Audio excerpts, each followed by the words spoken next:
Battlegroup East thwarts Ukrainian attack. Rotation attempt on southern Donetsk direction. Russian troops thwarted an attack and disrupted a rotation attempt of Ukraine's 59th Motorized Brigade near DPR's Novodonetskoye. Battlegroup East spokesman Oleg Chekhov told TASS. Forces of Battlegroup East continue to perform their duties on the southern Donetsk direction. With support of artillery and army aviation, an attack of the 58th Motorized Brigade was thwarted, and its personnel rotation was disrupted near Novodonetskoye. Artillery fire hit temporary deployment positions of this brigade near Urozhainoye and of the 118th Territorial Defense Brigade near Makarovka, he said. According to Chekhov, heavy flamethrower systems also destroyed enemy personnel in strongholds near Novomikhailovka, while bombers struck concentrations of Ukrainian personnel and equipment near Praskovievka.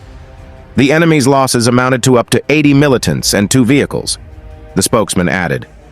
The Russian forces have put about 20 units of various Ukrainian equipment out of commission over the past week on the right bank of the Dnieper River in the Kherson region, the Russian Defense Ministry told TASS.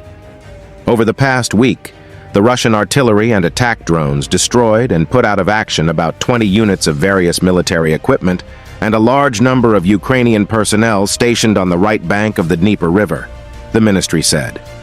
According to it, the drones of the DNEPR battle group carry out 24-hour aerial reconnaissance of the actions of the Ukrainian units on the right bank.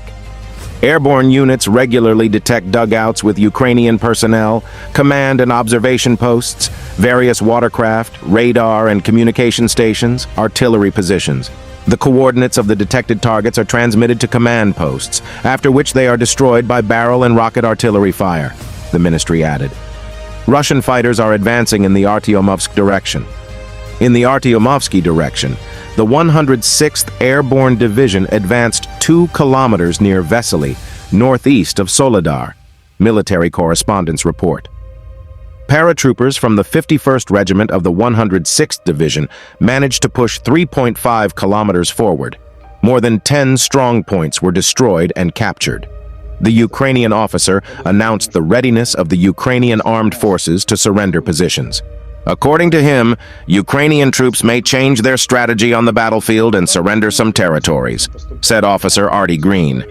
There is a suspicion that if we have so few forces and means, and Russia has enough, and they are coming, then we will have to leave a bridgehead on the left bank of the Cherny Zarabek and perhaps on the left bank of Oskol to minimize our losses, the military man complained.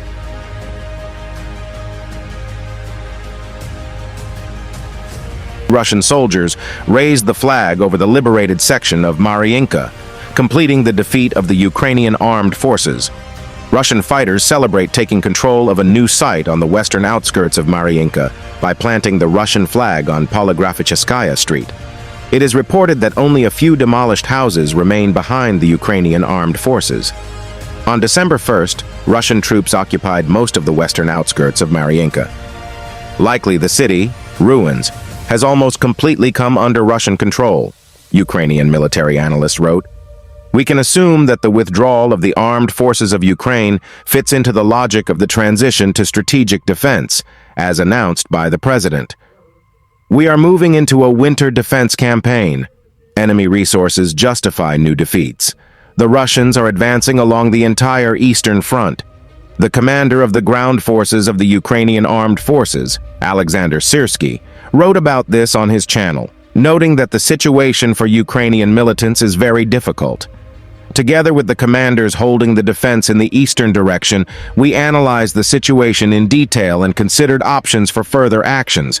We jointly made the necessary decisions and took measures to ensure the sustainability of our defense, preserve the lives of our soldiers, and rational use of ammunition, Syrsky wrote.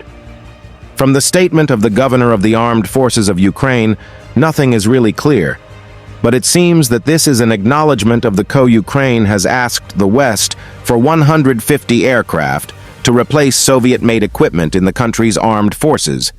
This was reported by the spokesman for the Ukrainian Air Force, Yuri Ignat. According to him, the key combat aircraft to be provided to Ukraine will be U.S. F-16 fighters. Earlier, Ignat said that Ukraine would have enough F-16 fighters to carry out combat missions. Apparently, Ukrainian authorities are going to move to the west on these F-16s after the defeat. That's all for now. Please tell me your opinion on the comment below, and please subscribe to my YouTube, TikTok, and Twitter channel, all at Daily News 65.